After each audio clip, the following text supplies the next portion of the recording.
నెల 10వ తారీఖున జరగనున్నటువంటి కడప నగరపాలక సంస్థ జనరల్ బాడీ సమావేశం ఉదయము సాయంత్రము బడ్జెట్ సమావేశం జరుగుతున్నటువంటి నేపథ్యంలో జనరల్ బాడీ సమావేశంలో చర్చించబోయేటువంటి అంశాలలో 13వ అంశంగా పేర్కొనబడినటువంటి అంశాలలో కడప నగరంలో విలువైనటువంటి 100 కోట్ల విలువ చేసేటువంటి నెక్నామ్ ఖాన్ కళాక్షేత్రం ఒకటి, వైఎస్ఆర్ ఆడిటోరియము, అంబేద్కర్ భవను, దాంతోపాటు పాత మున్సిపల్ కార్యాలయానికి సంబంధించినటువంటి స్థలము, ఇవన్నీ కూడా విలువైనటువంటి పబ్లిక్ ప్రాపర్టీసు.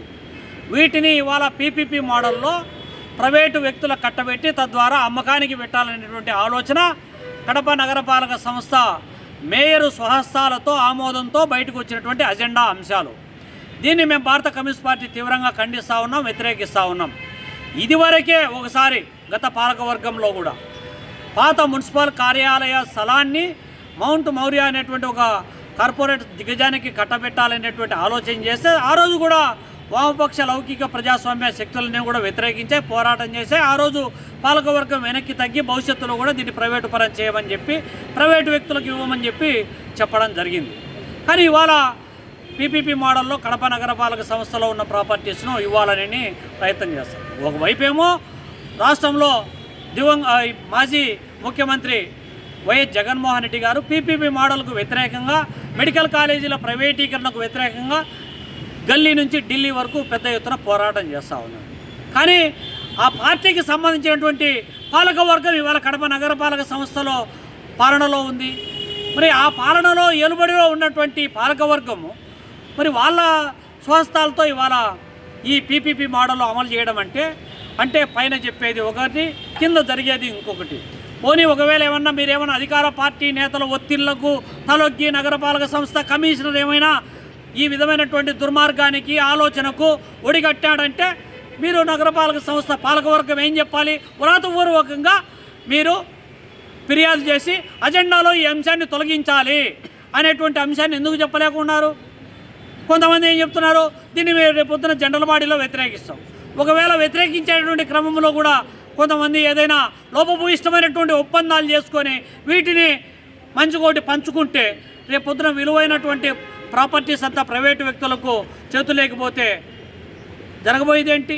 ఇప్పటికే జిల్లా పరిషత్ స్థలాలన్నింటినీ కూడా కోట్ల విలువ చేసేటటువంటి స్థలాలలో 1.5 కోటితో కాంప్లెక్స్ కట్టి షాపింగ్ రూములకు లీజులకు ఇస్తామని అంటామంటే 2 ఎకరాల స్థలంలో 1.5 కోటితో ఒక బిల్డింగు ఏమాత్రం నిర్మాణం అవుతుందో మనందరికీ తెలుసు. దీని మాటున అధికార పార్టీ నేతలు కొల్లగొట్టాలనేటువంటి ఇన్సైడ్ ట్రేడింగ్ అనేటువంటిది ఇవాళ రాజ్యం వెళ్తున్నటువంటి నేపథ్యంలో ఈ విధమైనటువంటి దుర్మార్గానికి ఒడిగట్టడాన్ని మేము తీవ్రంగా ఖండిస్తూ ఉన్నాం, వ్యతిరేకిస్తూ ఉన్నాం.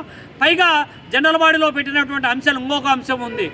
ఇంతకుముందు అగ్నిపత్ పేరుతో ఆర్మీ రిక్రూట్మెంట్ జరిగితే దానికి 92 లక్షలు ఖర్చు పెట్టేట్టు లెక్కలు చెప్తా ఉన్నాయి. 92 లక్షలు.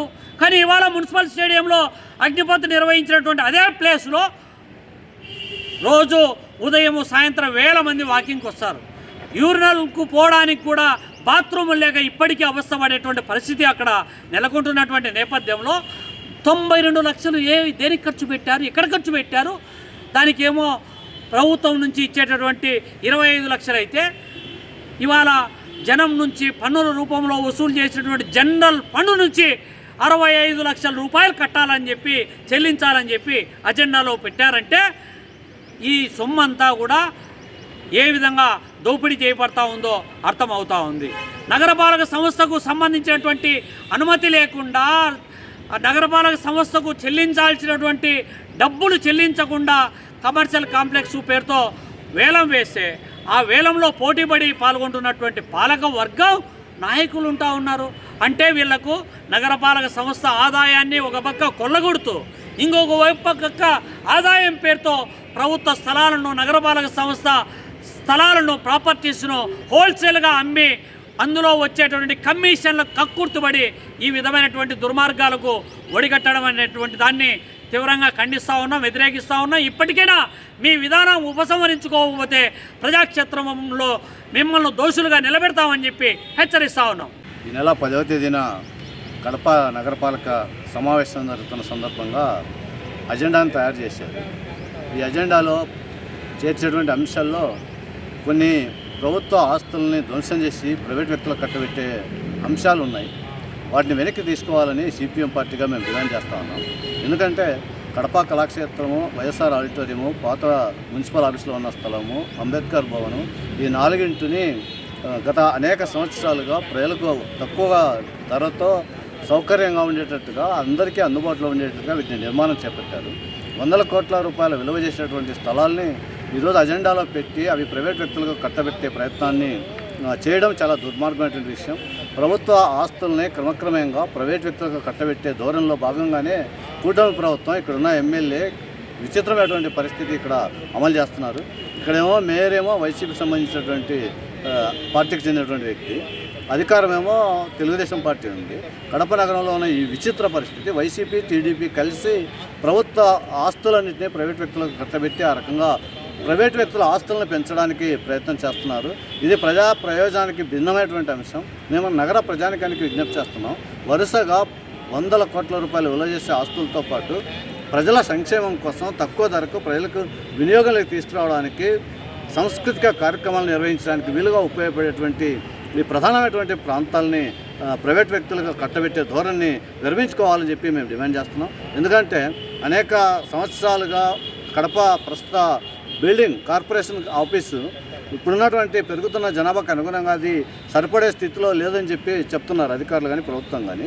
ఆ ప్రత్యామ్నాయ బిల్డింగ్ నిర్మించడం కోసం పాత మున్సిపల్ కార్యాలయంలో ఏర్పాటు చేయడానికి ఒక నూతన కార్యాలయాన్ని నిర్మించేందుకోసం అవసరమైనటువంటి ప్రతిపాదనలు గతంలో చేసినట్టు ప్రభుత్వం తెలియజేశారు. దాన్ని పక్కన పెట్టి మళ్ళీ ఇప్పుడు ప్రైవేట్ వ్యక్తులకు కట్టబెట్టడం అనేటువంటిది చాలా దుర్మార్గమైన చర్య, అన్యాయమైన చర్య. మేము ప్రజానికానికి ఒకటే చెప్తున్నాం, ప్రభుత్వ రంగ స్థలాలని ప్రైవేట్ వ్యక్తులకి లీజు పేరుతో కట్టబెట్టేటువంటి విధానానికి వ్యతిరేకంగా ప్రజానికం పెద్ద ఎత్తున పోరాటాలకు రావాలి. ఆ రకంగా ప్రజానికంతో కలుపుకొని రానున్న కాలంలో సిపిఎంతో పాటు సిపిఐ ఇతర రాజకీయ పార్టీలతో కలుపుకొని ఒక ఐక్య ఉద్యమాన్ని నిర్మించడానికి మేము ప్రయత్నం చేస్తున్నాం. ఈ ఐక్య ఉద్యమంలో ప్రజానికం కూడా భాగస్వాములు కావాలని నగర ప్రజానికానికి మేము పిలుపు